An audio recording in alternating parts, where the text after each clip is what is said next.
right. We're very glad to have you on. Definitely. Thanks for having me. Today is absolutely a very eventful day, so I'm glad we'll have a lot to discuss. Of course, the primaries tonight in New Hampshire are going to be a very hot topic. I'm going to assume you are having your mind made up on who you would support. Who I would support. Oh man, all the candidates are pretty embarrassing, but for entertainment purposes, I'm also Canadian, so it doesn't affect me that much. But for entertainment purposes, yeah. I would say Trump. Would you have any sympathies to Rand Paul? Oh yeah, I'm fairly libertarian. I like a small government, but he doesn't have a chance. I'm not. I'm not so naive to think he has a chance. There's a level of being a purist and being a pragmatist that you have to kind of decide where you're going to go. And obviously I would want an extremely small government, but like I said, I'm not so naive to think he had a chance. Even his father said he doesn't have a chance. Yeah, that was pretty rough. Speaking of sympathies, so how about, Jeb is just, they just can't let off this guy, Jeb. Poor guy. Between being low energy and keeping turtles in his pocket. The guy just, I look forward to seeing how poorly he performs tonight, because it's going to continue to result in further entertainment. Please clap. I think we need to, I tried to arrange this, but it didn't really catch on, a Jeb encouragement day, where everyone just sends nice tweets to Jeb so he doesn't kill himself. Because I swear to God, the guy... He's at the point where he's paying people to show up to his rallies and begging them to clap. It's just he has so much to live up to, his father and his brother, and it's just the saddest story I've ever seen in my life. We should get some people together. We need to get a little compilation on YouTube. Are you familiar with the It Gets Better for LGBT peoples? We can get It Gets Better for Jeb. It's like, hey Jeb, it only happens once every 4 years. It's gonna be okay. You can survive the memes, and I'm sure you and your 4-foot-tall wife will have a very happy life together after this is all over. You just make a business off of the guac bowls. If you read some political reports right now, there's reports that he's stress eating, and Trump savaged him on Morning Joe. You should have seen it. He's in a very nervous position right now. He's having a lot of breakdowns. I feel bad for the guy. Initially it was funny, you had all those memes of Trump shoving Jeb in the locker and all the can't stump the Trump videos with awkward Jeb moving his hands back and forth, stuttering. Right. But I want that to keep going because it is good entertainment, but I'm at this point where it's funny, but I feel guilty. So I do want to kind of minimize the cruelness a bit with support Jeb tweets. It's kind of like, the way I see it is, you look back in, various kingdoms throughout history, and you'd have these really terrible rulers, but they'd continuously inbreed, and eventually you'd have that child that was just a total wreck, totally incapable. And I feel that's kind of like the Bush family. This is what they've come to now, is Jeb the Turtle Man. Well, it's really interesting because his brother, despite popular perception, was actually a phenomenal speaker and did very well without teleprompters or anything with speeches, and Jeb just did not get that talent. I don't think their father was one of the greatest leaders. He kind of just got it because he was the VP before, right? Yeah. Yep. So he kind of just got the position. Whereas I think his brother kind of more so earned it. Jeb just doesn't have a chance, though. I don't know why he's still running. I don't know why he hasn't dropped out. I guess he looks done. He looks done. You can tell things are going badly when he has to drag his mom out of her crypt to prop up his campaign. Initially, she said she didn't support him, I thought. I could have sworn that she said. No, she didn't. She didn't even want him to run, actually. Yeah. If I were the Bush's mother, I would not want them to. I'd be so done. I'd be done with the memes. Oh, Jebby, dear, we already had W as the president. You can come home now. But Mom, I want to be president. What was that interview where George was like, I didn't even want to be president. And Jeb's like, I did. And W's like, yeah, you did. That made me laugh so hard. The worst is that when they both first ran for governorships, it was at the same time. W ran for Texas and Jeb ran for Florida. Jeb lost, and his father ended up making this huge speech on the floor of the Senate about how his son's such a winner because he persevered through losing again and again and again. It just feels sad after a while. Who do you guys think is going to win tonight? Basically, I'm going to be watching very closely, and especially as we come down to the line, to the end of it, to see if there's going to be anything like with the last, when we were in Iowa, with Cruz, there was that whole controversy of him issuing statements on Ben Carson's campaign was going to be ending the voter violation pamphlets or articles that were mailed to some of the voters. And I've seen split viewpoints on that issue. Supposedly, I was told by some people from Iowa that some of these tricks are commonplace, but at the same time, from a moral standpoint, it's very devious, and it's just not representative of somebody that is going to have the qualities that Donald Trump espouses, like a true honest American viewpoint. With Cruz, it doesn't seem, and you could always put it off on an intern or something and say, he did that, we didn't endorse that. So I'm going to be keeping an eye out for things like that. Again, I personally am behind Trump at this point. I just feel that his unapologetic, charismatic behaviors, maybe I'm sucked up in the hype train, but he's got my backing at this point. Well, I was listening to an interesting Ann Coulter interview yesterday on Fox 11, and she was talking about how this biggest issue in this election is immigration, and the only reason she's supporting Trump is because of immigration, and she doesn't even think he's necessarily Republican or anything. But that all of the other candidates, they've kind of jumped on this train of, I guess we're really anti-immigration like Trump as well, because he's getting so many votes because of it. But she was saying, I don't think any of these candidates will keep their word. They'll go back on it, just like how Rubio went back on amnesty when he got into Senate.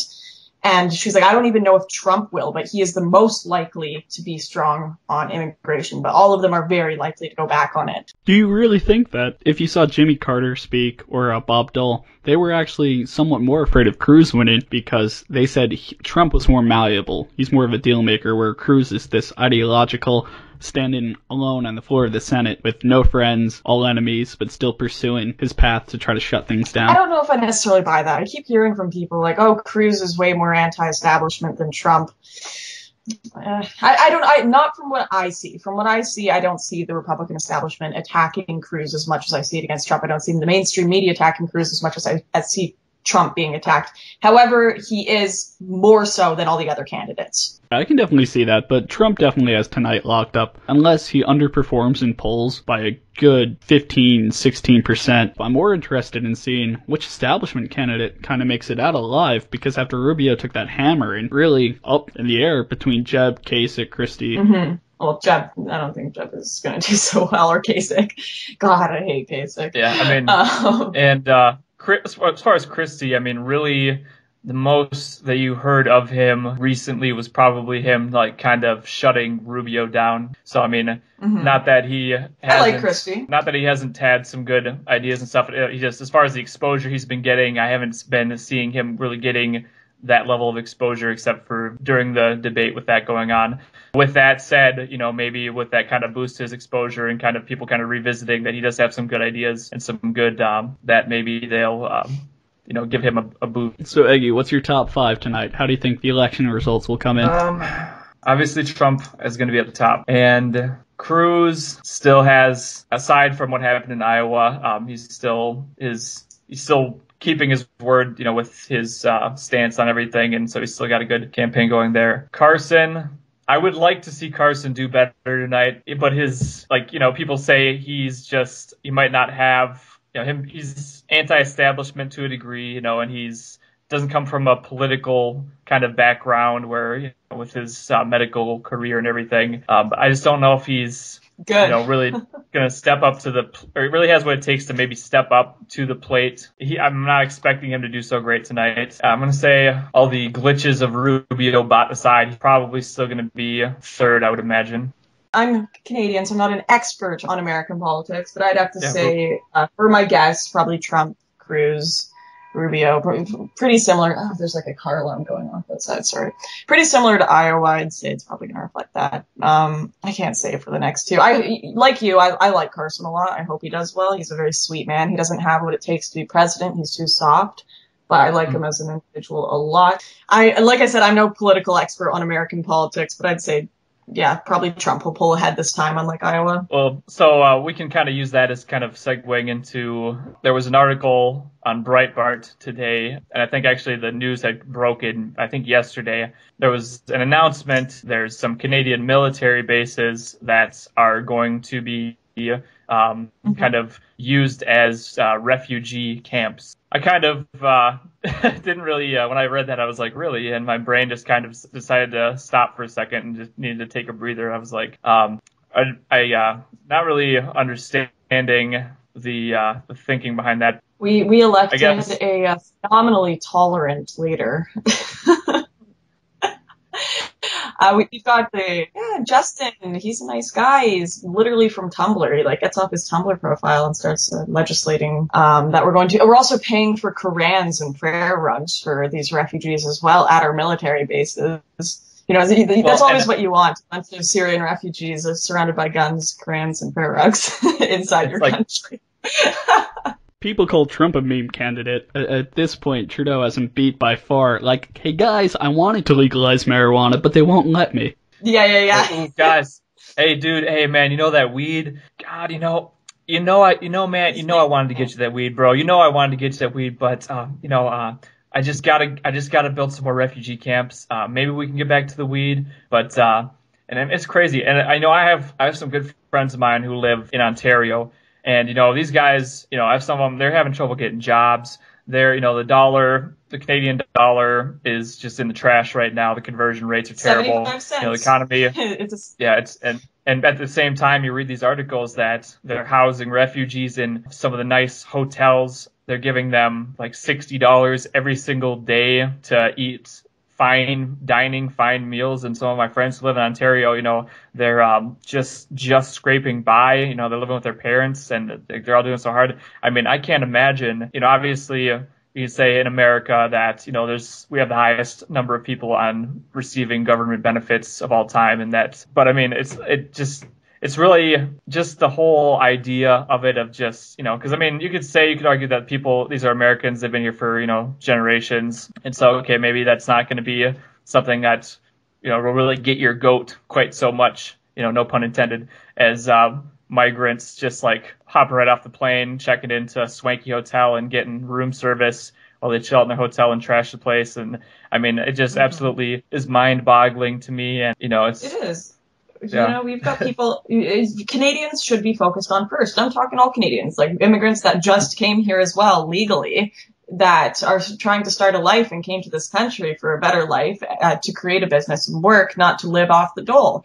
And you've got, right now, Trudeau just announced yesterday, sending $270 million to help provide basic social services in countries that have accepted large numbers of refugees. So he's talking Sweden, he's talking Germany, he's talking countries that should be paying for this on their own. When Canada, you're right, we do have a terrible economy right now. Everyone's struggling. I'm struggling to pay for school, to pay car insurance, all these different things that, I just had to cancel my insurance on my car and busing everywhere. Got all my friends trying to struggle to go to school. And you're right, you've got 270 million being sent to other countries to help issues that aren't even related to Canadians.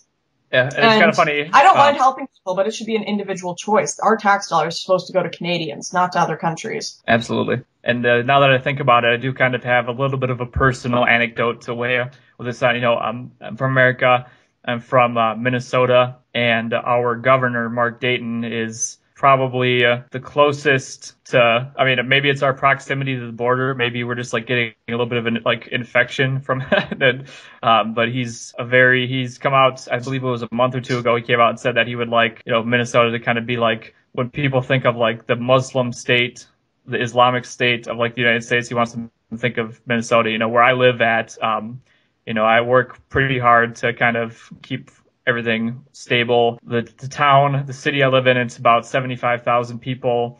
Over a quarter of the population is Muslim. In my neighborhood, I would say probably 75% of the people in the area, in this neighborhood that I inhabit, are probably somewhere in 75-80% are Somalian Muslims who receive quite a bit of benefit. So, it's not a wide scale thing in America as much as it is in some European countries and in Canada.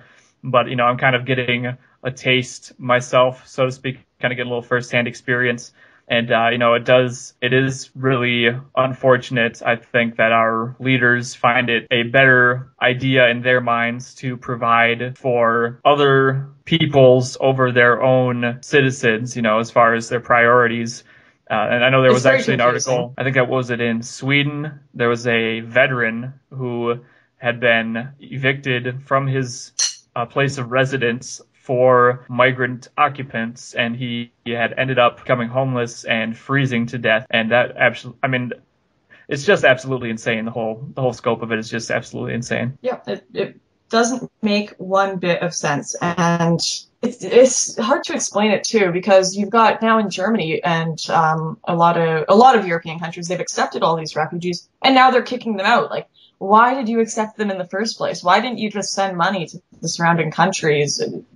Turkey, all these different places that you could have just sent money to build refugee camps on the outside instead of bringing them into your own country and then taking the time to kick them out. It's just the most absurd decisions I've ever seen in my life. And it's no doubt it's no surprise we're seeing all these articles coming out saying like Merkel literally she's got psychological issues. She'd have to allow this to happen to her own people. Yes. And it's the unbelievable German guilt that they've got residing over them. We are white.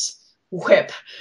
We were Nazis. Yeah. Whip. Invite all of the third world into our country. Whip. Like it's the cycle. The time is a cycle, and we're back at the self-flagellation of the original Caucasoid sin. Those Caucasoid cave dwellers got to get what's coming to them from the almighty migrant hordes. No, but the fact that they're going ahead and then trying to kick them right out again. People have all these vast conspiracies of the New World Order and everything. But really, I believe more it's just the incompetence of the leaders, the bloat of large governments, just a lot of people running around like chickens with their heads cut off, not knowing left from right, and just, doing what they feel is, not without any foresight, just, hey, I feel this is what we should do. We're not going to care about the ramifications. We're just going to kind of... It's the people, too. It's the people. They're a bunch of idiots. Like, I ran for office in my constituency this election. Kicks and giggles, kind of. I'm quite young, so I was never going to win, but I'm at the kind of like town hall meeting where they've got it all set up with debate moderators and a bunch of the constituency there. And they're asking us all questions, the Green Party, Liberal, I was Libertarian, and the Conservative. And they ask us, are we going to bring in Syrian refugees? And every other person is like, yes, we're going to bring in tons of Syrian refugees. The whole crowd claps. And then I'm like, no, it's not our job to spend money on other countries. Canadians are giving us tax dollars to spend on Canadians. And it's not our job to bring in all of these refugees. And literally the whole crowd just boos. The paper the next day in my town was like, Lauren Southern doesn't want refugees. She's a terrible person. Like they're appealing to the people as well. And I just kind of sat there and like giggled because it's just like, it's unbelievable how much of this is based on emotion and not fact. It's pathological, altruism. They're ruining their own country and they're ruining it for future immigrants as well, for the sake of being politically correct, for the sake of feelings. And you're seeing it. It is already ruining it for the refugees as well. You're having refugees try to get passports to go back to their country because of the conditions of these camps are so bad because we can't freaking afford it. How did you decide to get into this whole politics thing? How did you first kind of jump into the whole alt-right internet? Alt-right? Yeah, you're calling me alt-right. Hey, at this point, libertarians are considered alt-right because they believe in free speech. And it does seem you do post on Poll. I do post on Poll. I know of Poll. I don't necessarily post on Poll. So how did you launch into this entire alternative lifestyle? Because this isn't exactly the normal life choices. Join in politics at age 18 to run in your constituency? When I was younger, and I would get driven back and forth from school, my dad used to listen to podcasts, specifically this one guy, Dennis Prager. He's a Republican podcast guy from the States, and I used to always listen to it, and I'd challenge my teachers on it, and we'd get into ridiculous fights. I'd get kicked out of class, all of this, because I'm always disagreeing with them on topics like privilege, topics like as a woman I'm a victim, those kind of things. And I found it fun kind of disagreeing with the status quo. I just found it fun playing devil's advocate, even if I didn't necessarily agree with it. So throughout high school, I spent most of my time being kicked out of classes and writing essays that I'd get failed for. And then I decided to go into political sciences. And I also kind of got involved in actually Tumblr. There was kind of a more libertarian side of Tumblr that I would go on to when I was in high school. And No I fucking loved way. debating with people. Yeah. It's like, well, how did you get started in really dabbling in libertarian politics? Well, I went on Tumblr one day, and things just happened. I also read a lot. I read a lot growing up. That's the way to create somebody who's not a leftist. Absolutely. Remember, parents, read to your children. No, I was a bit of a nerd in high school, so I didn't really I wasn't necessarily I had no intuition to follow the status quo, which is why I kind of was okay with disagreeing with people politically, because everyone thought I was a freaking nerd anyways. And just see how far you can push it until you get kicked out of class. Yeah. Do you remember when it was a senator or member of the House, I forget which one, got shot? It was some sort of assassination attempt by this really odd guy. And the teacher's like, oh, moment of silence, blah, blah, blah. My buddy just didn't care. He just goes, oh, it was a bad shot. The teacher whips around and goes, what are you talking about? And he goes, well, if you shoot somebody in the head, they're supposed to die. He gets suspended for 2 weeks. Some kids just love fucking with teachers, and it was just so enjoyable. That reminds me of You were saying that reminds you of something? It was when I was in school. I had my senior year. We had an English teacher who was she was actually from Israel, and she was very proud of that fact. And she was also very, very had like a very volatile temper. So we had a couple of guys that I could think of who really loved to play on this fact. One of them actually ended up getting expelled over it, but basically they just loved to try and just do like some outrageous anti-Semitic behaviors that were just pretty crazy. Like, all different kinds of things you could think of, but just messing with teachers, that's one that's always going to stick with me, because like this was a woman who she got basically some kind of crude anti-Semitic drawing that like one of these guys stuck in her desk or something one day, and she had a full-on absolute meltdown when she saw this like crude picture. I'll never forget it. She was like, her eyes were like bulging out of her head. She was like screaming at the top of her lungs, and she had to be excused for the next like 3 days. And so like anytime I think of a teacher being messed with, like that's going to be like my go-to image like every single time, because she like just, I've never seen a teacher kind of have the kind of reaction to students harassing them as I did with her. So that's always what comes to mind. I feel like a lot of students, like, they'll draw dick pics on the board and stuff. I think there's more fun ways of messing with the teacher, and that's disagreeing with them politically, because it's kind of like you get to kind of convince the rest of the class when you embarrass the teacher in a political debate. That's more of my messing with teachers that I enjoy, stumping them in the middle of class, because especially in lectures in university, I just did this a few weeks ago, where they invited in a guest speaker who was just like unbelievably like Marxist, and I just I pulled he wouldn't answer one of my questions, and I'm like, yes or no, yes or no, yes or no, and he kept trying to go off topic, and I'm like, you're not answering the question, and the whole class was just kind of staring, and my professor who had invited the speaker literally had to we need a break in class. It was the big birth control debate in front of the Congress. She was invited to my school. Chick who thinks we all need free birth control? Yeah, absolutely. Yeah, so she was one of like 5 speakers, and literally flipped out. And my entire group got, excused from the lecture by security because one of us, God, I forgot the specifics of what he asked, but it was somewhere on the line, why should I have to pay your lack of abstinence? But he said it in a very crude way. He's like, listen, if you want to sleep around, I shouldn't have to pay for that. Does your university have an office of diversity and inclusion or whatever? Do we? I feel like we do.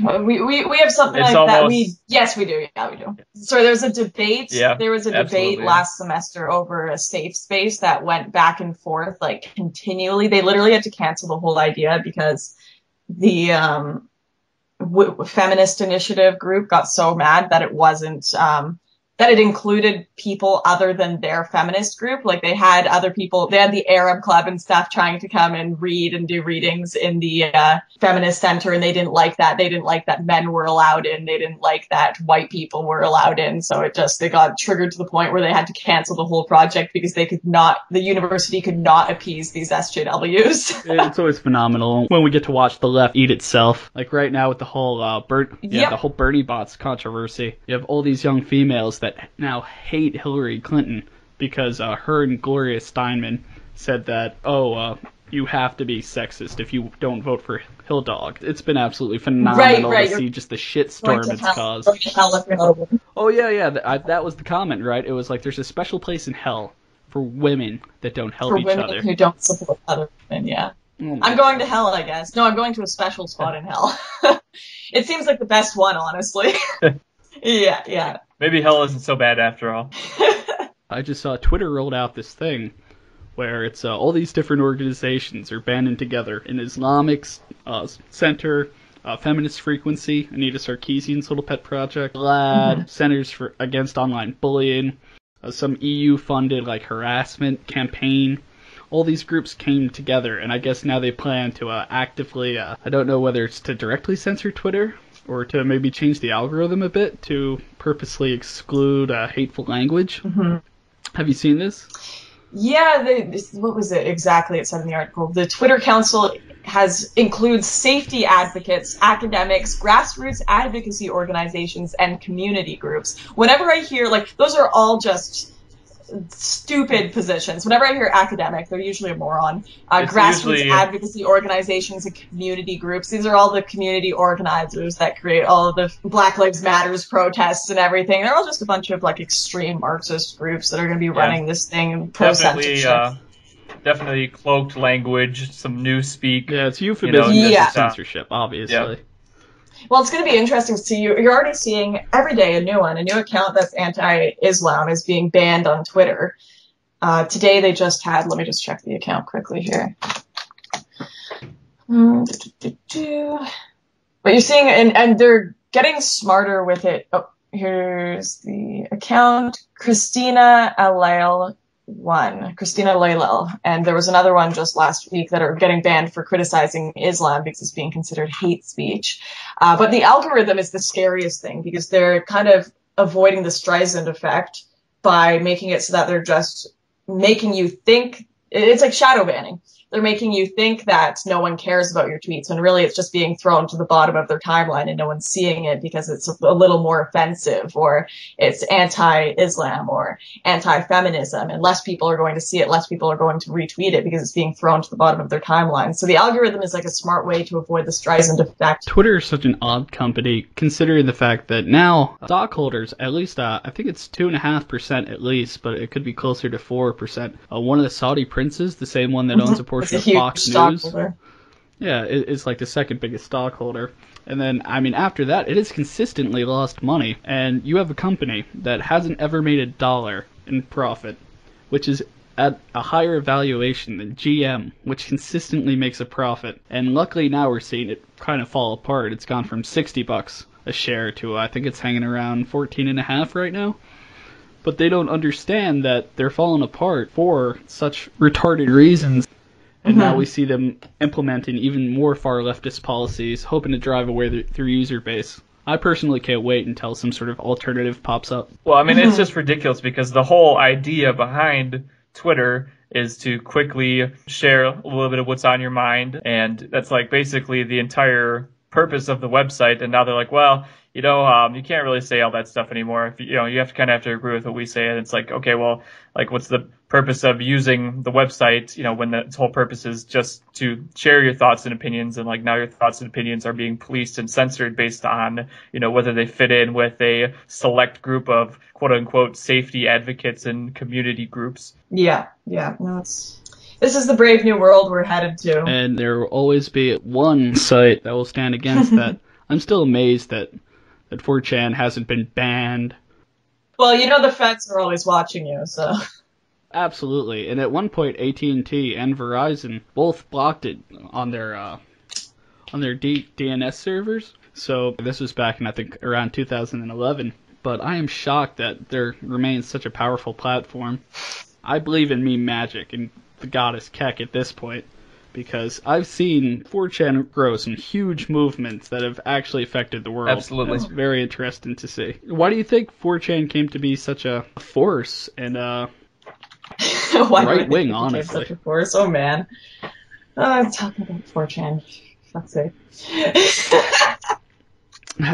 When did you first hear? When did I first hear? When did you first hear about 4chan? On the internet? Oh, when I was in high school. Obviously, I had lots of friends who went on it. I spent most of my time in high school in the computer lab. I did a lot of video game design and programming. Despite popular belief, I actually understand a little bit about how computers work.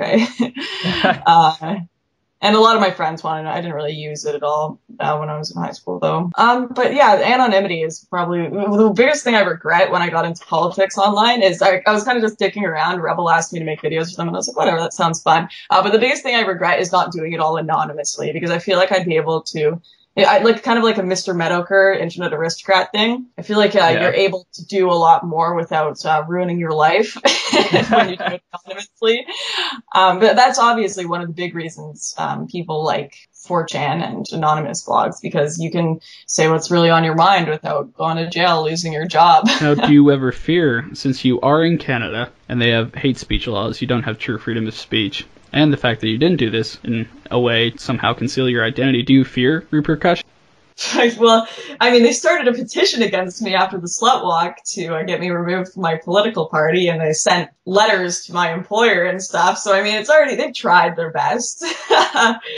They lied completely in it, though, and what ruined them was they actually could have done a lot of damage to my life, because they were saying that I was yelling at rape victims, that they deserved it, and like hitting them and stuff. It was insane. I don't necessarily think they said that, but they just completely exaggerated this whole situation in their petition against me.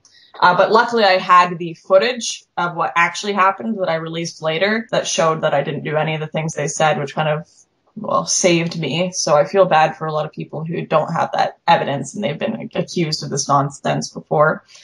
But as for repercussions in real life, I mean, people just, at my university, they hate me, they stare at me in classes, they know who I am, they post about me online, they make little petitions against me and stuff. But I'd actually like to see the government try and do something about me having different opinions, because good freaking luck. I mean, you've got people like Gregory Allen Elliott here in Canada who almost went to jail for disagreeing with feminists online, but I've got a little more of I'm not famous or anything, but I've got a little more of a public profile. So if they did try to put me in jail, it would be an internet shit show. And it would be kind of fun, to be honest.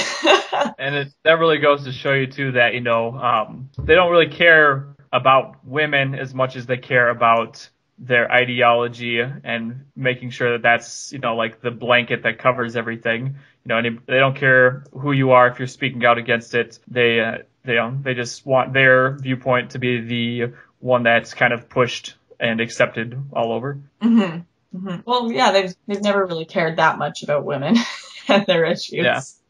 It's always been about the ideology. You are a woman that matters as long as you agree with me, and I've always seen that within feminist groups. I was a victim of slander. They didn't shit. I was talking to Milo Yiannopoulos, and he has always considered, at least in the last few years, eventually moving to the United States because of the way Britain's heading. Would you ever consider the same? Absolutely. Coming from Canada? Yeah. I'd like to move to the States. I like the States a lot. There's still a lot I think I would like to do in Canada. I think there's a lot of Canadian politics I would like to address and talk about. And I also would like to finish my degree here. But the States does look like it's going to be one of the few safe spaces for free speech. Bit ironic, isn't it? At least, yeah. If they make the world like really SJW, we're going to need safe spaces for people who appreciate free speech, I think. I'll be like, it'll be a reverse thing. Yeah. We're all going to be refugees to some little town in New Hampshire. This is why we just need to take over like one area, an island or something. I think they've already tried that with the libertarian paradises. They've tried to make a Galt's Paradise or whatever in South America, and it just never works. Is that the one where they had a ton of boats and they dumped all this sand on this atoll? And, I don't know what happened, but I think, the country next to it said, you know what, fuck you, we're gonna claim this new land that you just built. There's always some libertarian millionaire or billionaire that gets together with his buddies and tries to make Well, some no, bank what haven. happened with the Gulf Soul Paradise and the in South America is they couldn't get any of the water rights for the land, so they ended up selling all of these little plots of land to everyone, but they didn't have any water rights, so their little civilization couldn't even survive if they wanted to. You think a libertarian would know how to deal with Oh, things like yes. that, especially with South American governments? I guess you just need somebody like Trump that can deal with the corruption.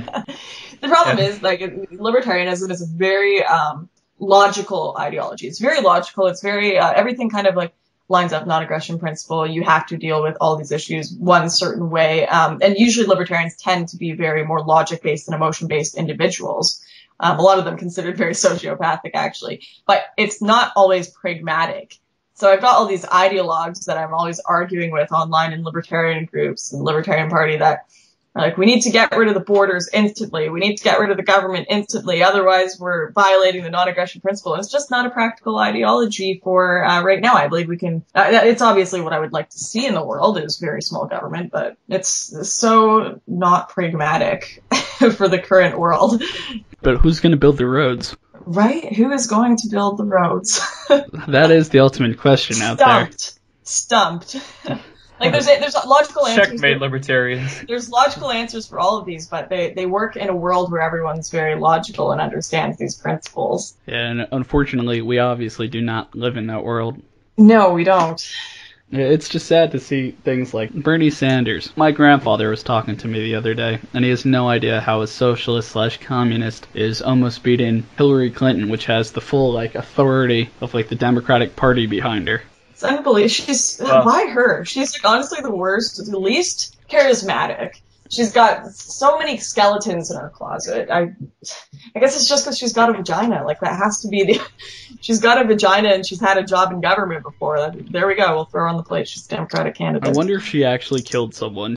Even Mike Huckabee alluded to it. Gosh, in Little Rock, wherever the capital of Arkansas is. Boy, they had a history of some real seedy shit that's going on that continued to the White House. There's the whole Clinton death count conspiracy with all these journalists that got whacked. And anytime I see anything related to Clinton, it's like House of Cards. I wouldn't be surprised if it was based off the Clintons, except Hillary is actually what's his face, Frank Underwood, and Bill's Claire. Pushing journalists in front of buses. Yeah, they're all very robotic. Yeah, it's actually very, very surprising to see just at what level the Democrats are willing to kind of forsake any sort of actual debate when there's 327 delegates already lined up for Clinton without a single vote casted. Mm-hmm. So it's going to be interesting to see if Bernie even has a chance, but I honestly don't think he does. Yeah, well, he's a socialist. There's no denying it. I would love for him to win, because if he wins, Bloomberg enters the race, splits the left's vote, and we have God Emperor Trump on the throne. It's a very interesting election. I'm not a giant fan of any of the candidates in this election. I think they're all very, very silly, and my ideal situation is Bernie versus Trump just for entertainment from Canada. That's literally be a meme election. It'd be unbelievable to watch. I can just see it now. Anti-establishment, anyways. Inauguration Day, Donald Trump goes up, places his hand on the Bible, a black swirling vortex of energy just starts to spray from his hand, and the image of Keck just overtakes. It's like Independence Day, except instead of the UFO, it's just Keck's visage is just displayed over the White House, and meme magic just saves the world. Lauren, you're familiar with who Keck is, right? I thought Keck was how you laughed in World of Warcraft or something. Oh no, now we have to explain Keck. Eggman, take it away. Okay, so basically, this was kind of something that I believe just in the last couple months was realized. So it was, Keck originally is, it comes from laughing in World of Warcraft. It was kind of evolved into its own little meme to replace LOL or, any kind of other laughing. It was, top Keck is a laugh of the highest order. Yes, well, yes. Somebody happened to realize that there was this ancient god who was named Keck. And the Keck was represented generally with a god with a frog face. And now, as you might be familiar with the Pepe the Frog Yeah, meme. yeah. So basically, these two ideas, when they were kind of discovered, kind of came together, and somebody was like, "Holy shit!" Like, we constantly post. I'm just looking at the how much images now. Yeah, we're constantly post Keck. We constantly like post frog memes. You know, we've secretly had this, you know, basin of ancient god energy like swirling about this whole time, you know, and we haven't even realized it. So now, you know, with our meme magic that we are trying to harness, our god of meme magic is Keck now. So that's basically like the kind of idea behind that. And it was really, I mean, it was very quite the coincidence for it to kind of come and pan out that way. So I mean, it's Well, I'm really very happy easy. that you guys found a deity. Hey, yeah, I think everybody needs something to believe in, and I think the big kicker part was that apparently repeating digits were a representation of Keck and Keck's power. So now anytime anybody gets dubs, entire internet explodes into all hail Keck. Yeah. So I think that just shows Some conspiracy shit right there. Hey, 4chan is the home of conspiracy shit. I mean, throughout the years, we've seen some crazy ass shit go on that website. Absolutely. Yeah, so what are your plans for the future? Do you plan to continue to grow in your internet fame and rack up millions of subscribers and post to your YouTube channel more? Do you want to just push into politics? What for the future, man? I want to finish my degree. I do have some plans. They're secret plans, though. You shall see in the future. But I do plan on continuing posting, continue making videos. But I also have some secret plans that I can't tell you yet. Otherwise, it'll ruin them all. It seems in politics, if you get a degree in poli-sci, either you're going to grad school, you're going to law school, you're going to go work for a campaign, a nonprofit, McDonald's, or... No, my big plans are to get my degree and become a barista. With every other arts degree person. Hey, you know, they need diversity at Starbucks. Degrees. Yeah, you'll be the one non-feminist with with a politically related degree at Starbucks. I mean, you know, we're keeping the diversity, keeping it fresh. All the English degrees. Yeah. I mean, there's way too many people with useless bachelor degrees nowadays. I'm halfway through mine, so it's kind of too late to go back.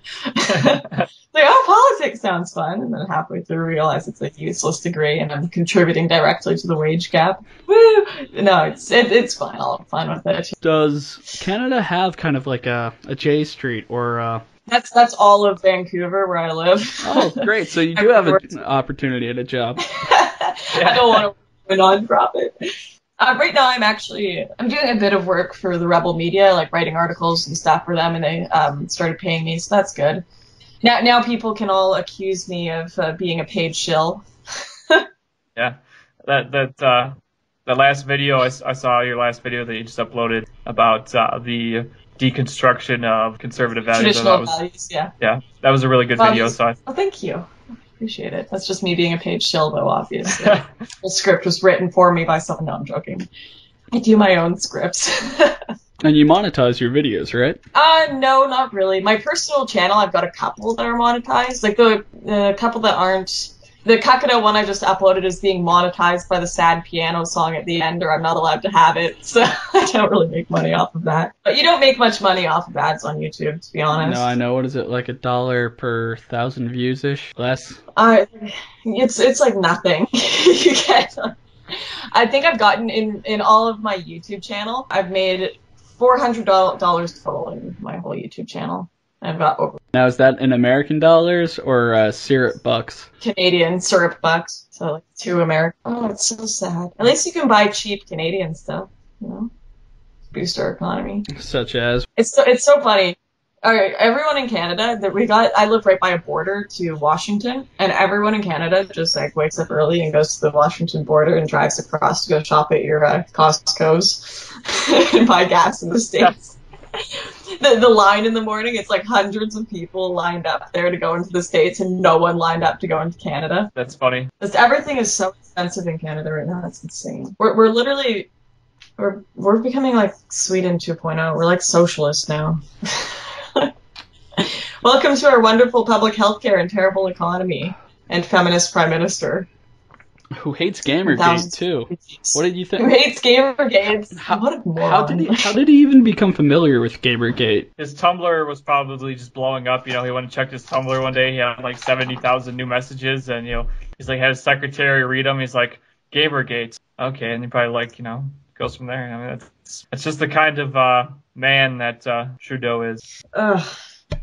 He's always talking about misogyny, how I'm going to raise my sons to be a feminist. We need to firmly stand against video games. How did a man that was a bouncer become so wimpy? He was a bouncer. He was a teacher. He actually taught. He taught in my city. He was like a drama teacher. Oh, that's hilarious. I thought he was a ski instructor and a bouncer. Teacher. So he was he was probably a ski instructor too. Hell, did you get that from that weed LMAO picture that they edited of him? Oh, I have no idea where I got that from. But there's some weird shit with him on the internet. Him falling downstairs for a party trick or something. Yeah, go watch I made a really cute video of that. Here, I'll link it to you in the Skype chat called Kakada. It's just like a montage of him doing all his weird shit. God, that clip of him falling makes me laugh so hard because usually you'll see that posted when somebody's talking, he'll do some kind of crazy, stupid thing, and somebody will be like, just, because that whole just fuck my shit up meme, so somebody posts his picture where it's like, just, and then it'll have that'll kind of be representative of his leadership is just totally a total collapse and just tumbling down. It's 2015. I mean, it is the current year. I'm at my wit's end with this though. I remember when I was in high school still, I did a TV show. I did my local news on a youth panel where we talk about politics. And I remember saying Trudeau's going to be an awful prime minister because the apple doesn't fall far from the tree, and his father was an awful prime minister if he won the election. I said this a few years ago, and all the newscasters were like, I can't believe she said that on TV. We're all supposed to worship this guy. So I predicted it when I was still in high school that he'd be freaking terrible. Shut it down, shut it down. What did you think of Harper, though? I'm actually very confused because there seems to be some legitimate criticism against Harper. No one liked him either, but he wasn't a joke. Yeah, I mean, he's not Trudeau, but he definitely wasn't a Trump. He spent money on ridiculous stuff too. He signed the same bill, C-51 is what everyone here in Canada hates. It's basically the same thing as your Patriot Act, where it gives CSIS, our intelligence agency, it gives them an overwhelming amount of power to go through your information and everything. And everyone was like, oh, we hate Harper for doing that, even though Justin Trudeau signed and approved the exact same bill, which is just unbelievable. He was just a more conservative man. For Canadian especially, he was more of what the Republicans, more of a Republican for Canadian, and all politicians, even right-wing politicians in Canada, are supposed to be a little bit on the left of the spectrum, so people just hated him for that. He spent budget money on ridiculous stuff like airplanes sometimes too, and foreign aid, and people didn't like that very much. And I'm not a big fan of huge foreign aid either, so. So would you put him to the left of, say, Kasich or Bush? Oh yeah, our politicians are all a bit more to the left, but he was more of a traditional conservative than a lot of politicians in Canada. But he's still to the left of everyone on the Republican stage. Gay marriage, abortion, those things are all legal in Canada. But I swear, it's every election, the Conservatives, we're 5 years behind the Liberals, the Conservatives in Canada, whereas the Republicans are 20 years behind the Democrats. And the more progressive they go, they just keep moving forward and become more and more progressive, both parties. It's just a constant shift to the left. Until Trump. Trump is more of a nationalist, though. I wouldn't even consider him a traditional conservative. I'm originally from New York. Right now, I'm in the UK. New York values? Hey, no, we have New York values, but I know a lot of people that have personally dealt with Trump in the construction industry. And when he was building his big projects, he had the concrete pourers, the crane operators union, the Teamsters, and the trash unions, all owned by a different family in the 5 families. And Trump had to not only wheel and deal with New York politicians and compete in the most, competitive real estate market in the world, but he also had to deal with the mob, and he got it done. He got some of the fast zoning done for the biggest buildings in the world at the time. He might not be, a Ted Cruz or George Bush style, honest guy who, reads his Bible and, prays to God about every decision. But this guy's a tough cookie. Oh, that was so funny, watching him on the O'Reilly Factor when they're talking about religion, and he's asking him if what's your favorite Bible verse? Or also when he's like, well, an eye for an eye, O'Reilly, and O'Reilly's looking at him and he's like, the Bible says let him hit the other cheek, Trump. He's like, nah. An eye for an eye. Hammurabi's Code, the Bible, same thing, right? That's a book in it. But you do, as a Republican in the States, you do have to do the whole, thank Jesus, God bless you, otherwise you will not get elected. I love the meme where it's the Spurto one, where the guy asks Trump, and he's just like, oh, Trump, war on Christmas, blah, blah, blah. And Trump's just like, yeah, we're going to save you Christmas. Don't worry. It's funny how that's like an actual issue. I went on my Facebook around Christmas time, and there was legitimate anger at Starbucks for removing the Christmas decorations from their red cup. I do agree that there is a quote-unquote war on Christmas, or the right blows up about it every single year and they go a little bit overboard. But people do. You have corporations that are like, let's be politically correct and say season's greetings, which is a bit of a pussy thing to do, but they're free to do it, and the right does blow it up a little more than it should be blown up. I do agree there is a quote-unquote war on Christmas. And it will only get worse as the progressives continue to find false outrage. Well, and the thing is, too, is as far as being inclusive for the holidays, I mean, we have Christmas, you have, Kwanzaa and Hanukkah. I mean, is there, I'm trying to... Don't forget Ramadan. Okay, there we go. Okay, I'm trying to think what non-Christian whatever. I'm trying to think what would really be offended. Okay, yeah, Ramadan. Okay, well that explains that then. It's weird that corporations actually think somehow it will do them some sort of service to self-censor themselves. Yeah, I don't know. I think the only people who send complaint letters are SJWs, so it's if those are the only complaints they're getting. I guess, but then they get the reiteration of Christians sending letters after, and it must just be a whole confusing jumble for them. But I'm sure the Christian letters are a little more polite than the angry feminist letters or angry atheist letters, so they probably just weigh it that way. Who's more likely to kill us? Well, the Bible says they can't kill us. Okay, let's appease the atheists. Yeah. Whereabouts are you in the UK? Or Edinburgh right now. I go to... Oh, are you going to university there? Yeah, I am. Who else do I know goes to Edinburgh? Is that where, no, he goes to Warwick, the consent guys. We have this one guy on campus, Robbie something, he's really caused a shitstorm. He's an anti-Islam guy. I know, he writes for The Tab or something. Oh, do you know Charlie Peters?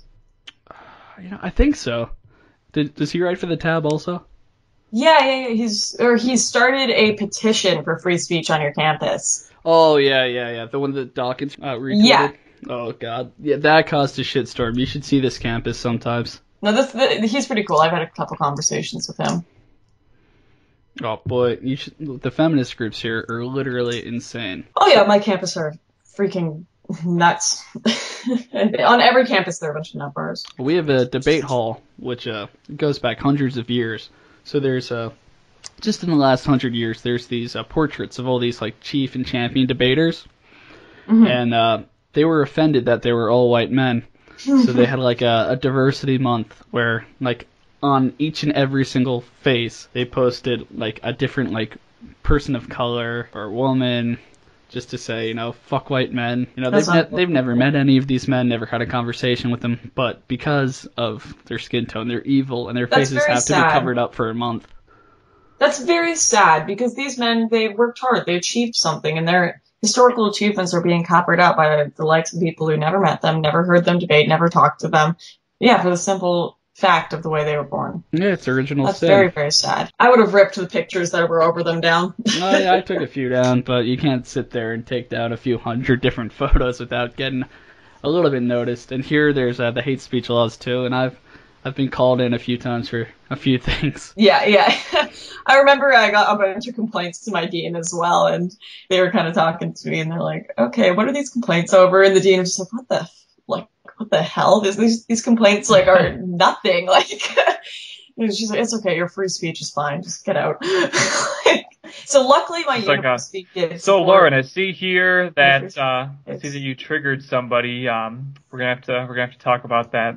We have to do a You little said bit that you of disagreed with someone in class. I think I mentioned a study that showed that men are more intelligent than women on average, and like I triggered my professor as well.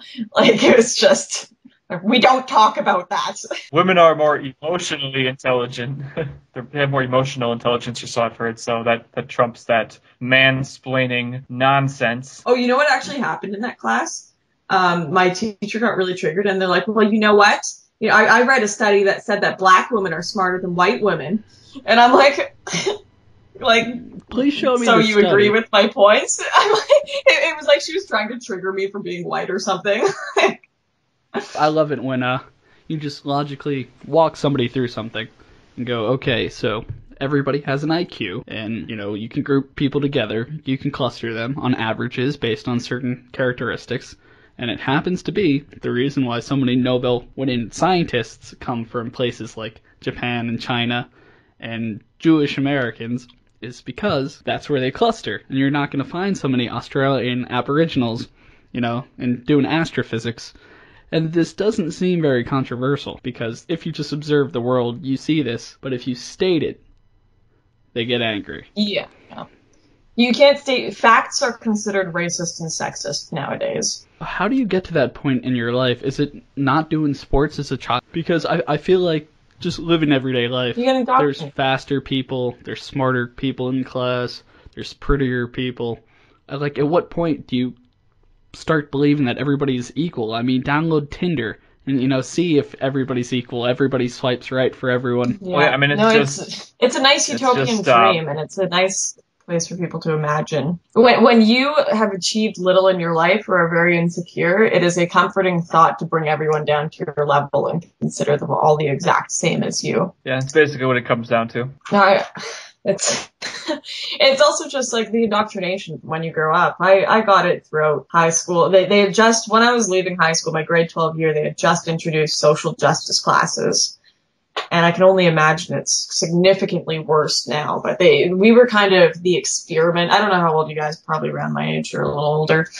But we were kind of the experiment generation for all this nonsense. And now they've gone full-fledged with it. They threw a bit of it in our stuff, though. It's really, the combination of the crazy levels, I guess, maybe you want to say, have been kind of brought up, with, some of the things that they touch on nowadays, some of these trending topics are just so in left field, just so far out of the sphere of rationality. Just really, I know people, it's sad. I know people that, they're 18 years old, they're about to go off to college, seem pretty rational, pretty intelligent. And then you touch back up with them 6 months later, and half of their head is shaved, the other half is dyed green and 5 other colors, and they're like, let me tell you about the patriarchy. Yeah, see, college is college, they've just always had it a bit crazy.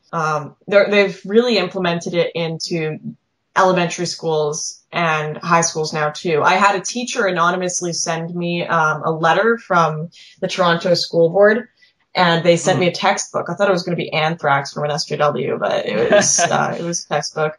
And they were saying this is what is being taught this year in classrooms. And I'm going to do a video on it that I'm filming tomorrow, but they've got a whole chapter on power and privilege that they're teaching to students that says white cis males are more privileged than everyone else. We have to balance out the privilege. Talking about how women are not given certain jobs, how we need to have group rights, that if you're certain colors, certain sexuality, you should have more rights than other people. The chapters on free speech are how we need to, all of the questions are very leading in them. It's like, people, hate speech should be illegal in Canada. Hate speech is what Nazis do. Hate speech is what hurts people. And then it'll ask you, should we have free speech or hate speech? Question mark. It's like, they've got all of these questions and they just lead all of the students to these answers. It's unbelievable. You'll see in the video when it comes out, but I could not believe the nonsense that is now. It used to just be the teachers going off on their own agenda and teaching this nonsense, but now it is actually legislated content. It's actually content being picked by the government. And that's, I think, really what personally, that's what frightens me the most, is because you can go, like online, you'll have a video come out every now and then, like, ooh, crazy feminist says some crazy shit, and then people will go on there and be like, and they'll react intelligent way to viewing this and go, wow, that person is crazy. But then you kind of stepping away from that when this insanity is basically kind of a spoonful of sugar makes the insanity go down, more or less. You got these young kids and they're being kind of, they don't know any better, and they're having this material given to them under the guise of it being logical and rational to follow. They're not having a red-haired, half head shaved feminist screeching at them. They're having their, regular old teacher, just, the one that they go to every day, and they're taking this teacher's calm tone and well thought out, well-spoken curriculum as something that they don't see anything wrong with it, because they're not, it's not coming off as crazy to them. So I think that's really what scares me the most of all, is that, when you have somebody who you talk to and you really don't expect them to maybe hold a certain opinion, and they'll go and they'll start calmly, well, we do have to say that, people that are cis, they really do need to check their privilege. And it's like, whoa, it's like it's the poison is like seeping through under under this guise of rational thinking, when it's really just, when you really dissect it, use a little bit of critical thinking, it's just really crazy. We just had 3 lectures in a row on women in ancient Rome, gender in ancient Rome, and sexuality. It's amazing that, you think you're going to take a class and learn history, and they find, no matter what it is, a way to interject their politics into it. Yeah. I have a story, actually, that's really reminds me of that. So when I went to college, I went to be a dietitian. And so when I first went, I was taking a class on anatomy and physiology. And our professor, I'll never forget it because it just really blew my mind. We ended up having like an entire portion of a lecture where he related the human body to like the global body of humanity. And he said that basically viruses and harmful bacteria were equivalent to bigotry and hatred, and that the immune system of the body was like social justice. And I'm sitting there, I'm like, really? I mean, I tried to take as few of these social studies classes as I possibly could. And, going into dietetics, I was like, okay, probably not going to have to worry about that. And then I get hit with this kind of stuff. My math classes I took, the teacher was a big... she had adopted like 4 African orphans, and she had like all her like posters along her walls. You'd come in to get a lecture or to study or whatever, and there would just be like all these posters along the walls of basically like feel sorry for racism, erase hatred, erase hate speech, and all this stuff. And I'm like, and actually, funny story, the actual one social studies class I did take, the professor was totally conservative. He was probably like the most conservative professor that I had in my terms of studying, and me and him hit it off really well. So that was actually kind of a pleasant surprise, but a little bit ironic at the same time that it would kind of flip around that way. So I have a question for you, Lauren. I just finished watching the video where you hold up the sign at the feminist rally. And the way some of these people are dressed and the way some of these people look absolutely, frankly, shock me. What do you think happens to these people as they age? Do they just become old and bittered and increasingly crazy looking in the way they dress and the way they present themselves? Or do you think they somehow normalize? I think they probably hit the wall at 30 and then lead a very upset life trying to find happiness in trying to pursue relationships, healthy ones, once again, and fail. I think you get to this point where people give up on their kind of younger, like little activism that they do and everything in crazy phase, or they become college professors. That's the other one. I don't know. I've seen permanent students. They go and work. You see these SJWs all over the place. They manage to infiltrate everything. They work for Twitter. They work on safety boards. They work as community organizers. That's a big thing that they'll do. Work for little government panels and stuff. Whoever's the most offended usually ends up working on community organization roles. It's hard to know. They disperse themselves so well. But I can't imagine it's a happy life being in a state of being perpetually offended. I can't imagine that's a happy state to be in. and finding it so easy to lie to yourself and to everyone around you. But at the same time, being a logical person with, quote unquote, the red pill, a lot of people find that a very unhappy state of life too. Yes. I don't think that's necessarily what makes people unhappy. I think what makes people unhappy after they kind of realize that everything's gone to shit is that they've kind of lost a lot of the really beautiful things about life that were appreciated before, tradition and cultures of their past. Like, I find it very sad that I never grew up in a society that kind of held true to Danish culture, which is my historical culture, that I don't live in a time where a lot of things like reading books and having intellectual conversations, being feminine, these things were appreciated. I think those were wonderful things. I think freedom is just as wonderful, and I think that you can live in a society with freedom and with values that are a little more deep and a little more structural with freedom, but that has to be a choice. And I think people have chosen Sodom and Gomorrah over structure and tradition. You're using a few religious references,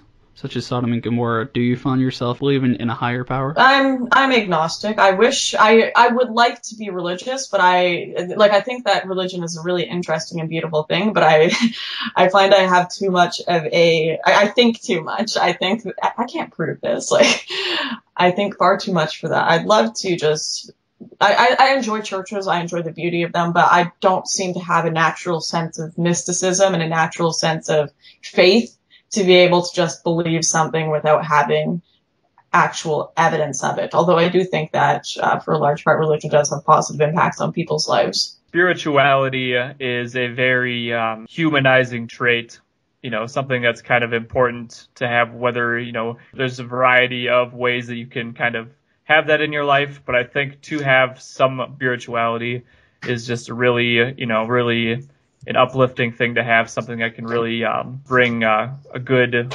wave, a good calming energy maybe over your being. And I wanted to kind of say a couple more things, kind of in regards to the internet culture side of things. We're talking about 4chan and we're talking about 8chan and some of the memes that have kind of become created over the happenings of political events. I want to say maybe bullying some other countries, like for instance, like Sweden and Germany. Some other countries kind of getting really kind of bringing up some of the insanity that's kind of gone on in these countries, and then at the same time using the meme magic to try and some people say swing the pendulum, from a majority left opinion to, try and bring a rise of a more right-wing ideology in some of these countries. Do you think that the power of memes is something that could be harnessed for great good? Because I feel like, the essence behind a meme is just, it's something that's like an opinion that kind of gets repeated and kind of becomes something that's a mainstream addition to a lot of discourse. That, the meme magic in that sense is that the repetition and kind of being instilled in people's minds can kind of cause them to take some of that opinion into their daily thoughts and how they take happenings and events going on around them. Well, it can be used as anti-indoctrination, essentially, by indoctrination of a different idea. You're right with the repetition. It's a wonderful thing, though, the internet, because I think that what we've seen with all of these establishment news organizations is they're going somewhat obsolete with the rise of internet shows, with the rise of internet commentators, and just that different, more honest opinion you get from someone who doesn't have billions of dollars backing on the line behind them, that they have to have certain opinions, they have to say certain things, they have to be politically correct. You're seeing more mainstream news sources go kind of obsolete. You're seeing people like Trump being able to stand against Fox News and not go on there. He's streaming it, like you have different options now, and that more options on the internet. That's why the censorship is so scary, because people are starting to clue in. Oh my goodness, these more options are really affecting people's thought process. They're breaking the conditioning. Yeah. And breaking the conditioning. yes, we are breaking the conditioning. And when you've got youth that are in high school and are constantly having this one idea pushed on them, and college students as well, just more younger generation, they don't necessarily do the whole philosophical. They won't read Wealth of Nations. They won't read all the different political and philosophical books that are out there, but they will scroll through Facebook and see these memes. So having a more simple, funny, entertaining aspect to political discourse is important for the low information voter and the majority. And just like, yeah, silly videos that people will actually watch, and just their more, not necessarily their logical brain, but their more like attraction to funny photos and stuff will kind of react to that and maybe make them think in a different way, or buy into the more fun side. I've always found that more pro-free speech side is far more fun than the perpetually offended side, which I think will help us with kind of winning over the youth. And memes will be a part of that. I do have to agree with that. As much as it's silly to say, and as much as someone who does do a little more serious political analysis sometimes, as much as that's silly for me to say, yeah, they will have an effect on youth and how younger people think, for sure. And it's kind of the same, on the same vein. I kind of noticed that perhaps you've seen, I know there was some posts I've seen about the new Triumph the Insult Comic Dog series that was coming to Hulu.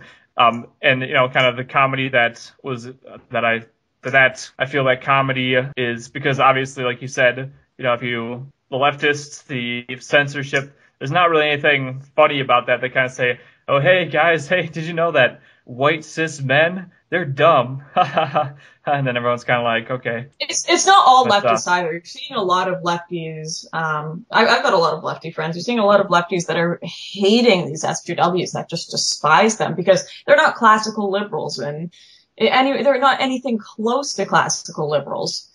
Mm-hmm. Right? And more like legitimate liberals, more legitimate classical liberals you're really seeing I saw a cartoon of it, the Democratic donkey being pulled in half, one side by progressives and the other side by like the true liberals that are like, no, we just want a little more government assistance. We want free speech because we're liberals. We want these things. And you're seeing a huge tear in the party of more rational liberals and just this absolute insane side. Well, comedy is supposed to be inherently subversive, and at this point, when people like Sarah Silverman or, Amy Schumer get up on stage and try to lampoon jokes that were even getting stale in 2004 about Republicans, about churchgoers, etc., when they're just trying to be as crude and vulgar as possible, that's not inherently funny. When you see Bill Burr get up there and talk about gender ideas and how men and women just aren't getting along anymore, and how Chris Brown maybe was justified in beating Rihanna, that type of subversive humor is what really shakes people up. And I think the left is really starting to lose their hold on mainstream culture. We're seeing movies becoming more inherently libertarian. We're seeing comedy drift away from them. So it's going to be interesting to see how they actually adjust themselves to losing all this foothold. Mm-hmm. Well, they're addressing it by via censorship, via more professional offense. They're using the same tactics they've used before, but they are becoming less effective. No one's taking racists seriously anymore. No one's taking sexists seriously anymore, other than big corporations who kind of piss their pants when they get 1,000 complaint letters.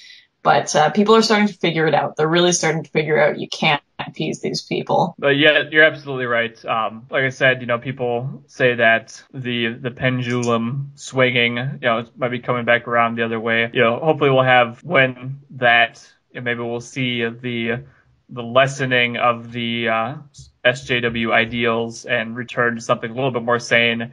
And hopefully maybe we won't go like totally off on the other end and go totally crazy in another direction. But, like I said, time with the cycle of time and human nature and things, it's hard to say for sure. But we're still doing better, continuing to, as far as civilization is concerned, maybe we'll be able to forego any vast horrors in the future. But one Well, can from hope what I've anyway. watched of your videos, you don't seem to have much hope for the future. You're saying we're all screwed, take the black pill.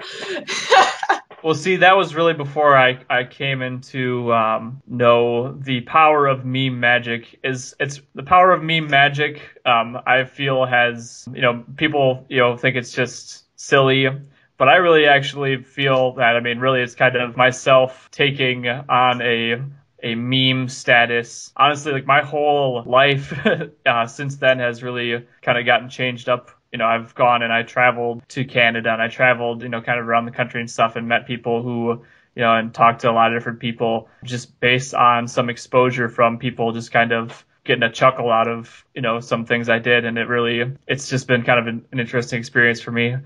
Yeah, the black pill, that's kind of a... So the black pill is over. Don't take the black pill. Well, basically my stance, my official stance, short and sweet, is that the black pill, the cold hard realities are still out there that can't really be denied. But I feel that we're all in control of our own destiny to an extent if you can harness the power of meme magic and become a meme wizard. I don't think R9K agrees with you too much on that.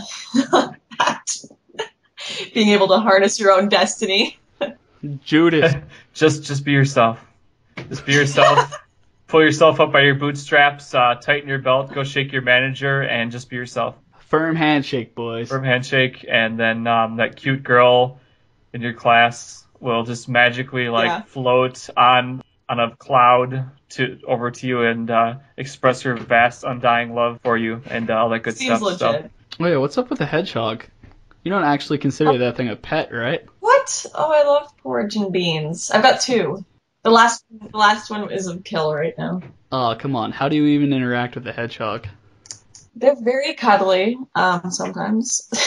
Because their bellies actually have fur on them, so you can actually, cuddle them. And if they bring their spikes down when they're not pissed, which is 50% of the time, then you can actually, pet them. And feed them mealworms, and they'll run around like Sonic. They're really fast. Oh, come on. Upgrade to a dog or a boyfriend or something. A dog or a boyfriend. Or at least a cat. I don't know. Cats? No thanks. No, not a cat person. No, not a cat person. Despite the fact that supposedly cats are libertarians and more right-wing, and dogs are liberals. Oh, no way. Dude, dogs are that's totally reversed. Cats are very self-sufficient. Well, all animals are communists. That's my theory. But they're based on their psychology. They said that cats are more so right-wingers and dogs are left-wingers. Although I do like doggos better. Dogs are definitely more loyal. Not necessarily politics, though. Cats will eat you if you fall asleep or die. So well, the modern right just sits ticking away on their computers all day anyways, making memes, so it's not necessarily... The modern right isn't the people going out and fighting wars. Especially the alt-right, they're all memeing. I'm much more, respectful of, Weave than, I don't know, who's some shitty NRO columnist. They all watch anime, too. What about the anime profile photos? I sound like that guy criticizing Trump on, CNN? Yeah, all these Trump supporters and their anime profiles and their Hitler cat girls. Oh, the funniest thing that happened to Ricky Boy was somebody went on the local Craigslist and apparently scheduled a garage sale that was taking place in his backyard, started at 6:30 a.m. So apparently he had a lot of visitors over the weekend. That's something you gotta love about the internet. He might have made fun of the anime virgins, but at least they get their revenge with pizzas and UPS boxes, all sorts of spam. Anime was a mistake. Anime ruined my childhood. Weaponized Japanese animation. Now, have you watched anime, Lauren? Have I watched anime? Be honest now. Don't lie. Yeah, I've watched anime. Oh, which ones? Oh my god. No, growing up I did watch. I watched shit tier anime growing up. I don't really watch it anymore. I used to play a lot of video games and watch a lot of that kind of stuff growing up. I told you I was a bit of a nerd in high school, popular belief. Let's see, what did I watch? Man, I don't even want to name it. It's just embarrassing. We're trying to increase your appeal to all the anime memers out there. They don't like me very much. From the like more meme forums I've gone through, I don't think they like me very much. They think I'm Jewish, which for some reason they really don't like me for that. No, I've watched like that Naruto show. Oh, she's acting like she doesn't know Naruto. What's that that thing with the headbands and Naruto with? Oh yeah, I kind of watched that. She's like every single episode saved on her computer right now. No, I actually read a lot of manga as well. So it's like I can't remember all the names because of foreign. If you named some, I'd probably recognize them. One of my favorites, Elfen Lied. That one was good. Well, I mean, the entry levels, obviously have your Naruto, Bleach, One Piece. I was Pokemon count on up. Maybe it's some people. Let's see, Full Metal Alchemist. Really like basically, I won't lie. Like I watched. There was a period of time when I was younger where I watched Hamtaro. I don't know really. I watched that there. Yeah. It was like the precursor to Rosario like the Vampire? Moe. Oh yeah, yep, Rosario Vampire, yeah. The vampire girl and like the guy she'd always bite. Yeah, that one's cute. Oh, you are a weeb. I don't really read that. I read intellectual books now and smoke my cigar. See, we're gonna need that for your camp once you graduate and you become a major political candidate. We're gonna need anime to become real, so we're gonna be relying on your cabinet to handle that. So we're glad to have you on board. Yeah, definitely. No, anime was a mistake. It made me a complete nerd in high school. All I did was do computer and video game classes and programming. I remember like the worst thing ever. I taught a programming class. This is the biggest reason I think anime was ruining people's youth. I taught a programming class over the summer and I do like 3D design with like 13, 14-year-old kids. Some of them were it was like 10 to 14 years old. And I caught one of my students showing the other students an anime on the computer. I don't know. I think they brought it on a USB because I disconnected all the internet from the computers, and they were showing them Boku no Pico. I don't know, on the computer in the middle of class. And these are like 12-year-olds to 14-year-olds, and I'm like, oh my Jesus goodness, Christ. Yeah. This how the only way they got to this part of the internet was by going on some anime site and clicking like next show or something and. Dude, I think that's illegal to download in some countries. Yeah. Holy shit! Right? Sweet Jesus! I could definitely think of which anime site that they got that off of. It's probably an anime site called Anime and Manga /a/, and they probably asked, "What's a good anime to watch?" A familiar meme on the anime board on 4chan is, if you ask for an anime recommendation, you will be recommended Boku no Pico, and maybe it was an innocent mistake. Maybe it was something. Needless to say, they were in trouble. Yeah. I got to be angry, short-haired woman. Bring something to class that you're proud of. Well, this is my anime collection. This is my favorite.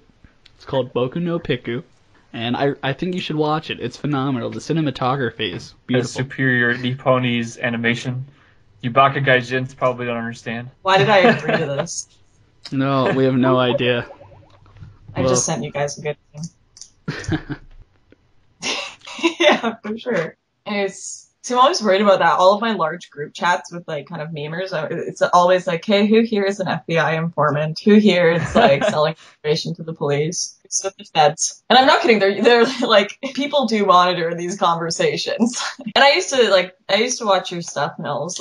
What's your first name? Sorry. My name is Mills. Okay, it's Mills. I wasn't sure if that was your last name, and I just kind of know you on the internet as Eggman. So yeah. No, I watched a ton of your videos a while ago. They're pretty good. I quite enjoyed them. They were funny. Yeah, amazingly apathetic. Yeah, I'm kind of. Yeah, it's been a kind of a wild ride. If I get to talk to cool people like you, and it's all worth. Yeah, no, it's interesting seeing tons of people talk about you online on different forums and stuff. You can't keep up with it. It's insane, but the opportunities, going to LA with Milo and stuff, and that was insane. The experiences you get from doing this crap. Right. And you've actually traveled just from being Eggman, you were saying? Yeah, basically, I first did last year around New Year's. I went down. I traveled to the southeast United States. I went to South Carolina, and I was in the northern bit of Florida. Meetups? Yeah, just from people. I was in a Skype group, and there were people down there, and they were like, oh, hey, and I was getting a little bit restless. I come from like a smaller town and like, basically getting some exposure like I did. I was like, hey, hey, people want to, people like want to see me. So like, that's cool. So I went down there. I traveled. Basically, I kind of stuck around. I'm in Minnesota. I went and met with people around. Kind of tried to keep it within like a couple hours of traveling. But I drove around and met people. And then in last September, I went up to Toronto and met 4 or 5 different people who knew me from being Eggman. And I went to the Fan Expo convention in Toronto with somebody who I'd met, just through. I'm trying to think. Well, I'm very active on Snapchat. I have like hundreds of people I got to talk to on there, and so I basically just kind of got it through there. And yeah, I went around, met a lot of people. I was in Seattle. I don't know if you recall when I was kind of framed for the Umpqua college shooting. Yeah. Basically, they kind of put me out there and said when I was out there and that was going on. Wait, were you actually like arrested or anything? Like, did the police come and talk to you for that? What happened was I'd been in Seattle and I was on the road because it was that morning, I'd had kind of checked out of my hotel that morning and I was on the road again and I stopped at a rest stop and I checked my phone. I had like a few different Snapchats about like, hey, there's like 30 threads about you on 4chan right now. I was like, that's interesting. So then I went and for the first time ever in my Snapchat queue of like added people, it was a plus sign and I didn't know what that meant because I'd only ever seen numbers, and it turns out that means like it's more numbers than it can actually like display. So I started adding all these people, and I still have a lot of these people added actually, but they were reporters from just like all these different websites, and like it was actually one from, like the New York Post or the New York Times or something, like Nina something. I can't remember her name off the top of my head right now, but like, and all these people are still friends with me on Snapchat, but they all reached out to me. They were like, they wanted exclusive interviews, and I was like, I didn't really want to, I could have blew it up way bigger than what it did, but I kind of I wanted to kind of take the higher road there and say, it would have had more negative impact, like kind of in my personal life if it had really spread to like a mainstream, just beyond Twitter, beyond Facebook, beyond 4chan, and a few websites that kind of picked up on on my videos and stuff to kind of have me framed. Would have, I didn't want to kind of have to deal with all that media circus and everything, so I kind of just told them, I'm not interested. But then just by telling them that, a couple of guys went on Twitter that were like from Fox or whatever and said, we have contacted the Eggman. The Eggman is alive and is not the perpetrator of the shooting. And then it went on. People were like, they got mad at me because they thought I should go and kind of pursue legal action against CNN. But the thing was that right from the beginning, they had used like an alias of they hadn't even used like my real name because obviously my name is Mills, but they were calling me Toby Reynolds, which is not my name. So it was like, even if some websites did, supposedly say that I was the one who did it, like they never had my real name to begin with. So it was like, really, there was nothing I could do as far as trying to pursue any kind of action. So I kind of just let it go. And at the end of the day, it really did me probably more good, I would say, by kind of giving me like a more exposure and kind of, I love, I have so many people I keep in contact with, like all the people that watch my videos and stuff. I really just like to talk to them and I really enjoy having them kind of be, in contact with me. So I thought, at the end of the day, no harm, no foul. I just kind of brushed it off and kept on going with my life. Yeah. That's quite insane though. Now they've kind of moved on to what's his face? Sam Hyde. Yeah, Sam Hyde is. You should have him on this. Yeah. I really like Sam Hyde a lot, so I'd really like to I'd really like to have him on in the future, maybe. School shooter hour. Yeah. He seems like a good fit for this. You should get Nigel Farage on. Is he married? Nigel? Yeah, he is. He has 2 kids. Yeah. Well, scratch another one off my list. Thank you for tuning in to the nextthread.org podcast. I hope you enjoyed it. If you did, make sure you like, subscribe, because we're going to keep on putting out more awesome episodes. If you want to stay in better contact with me, you can add me on Snapchat at The New Formula, all one word. That's TheNewFormula.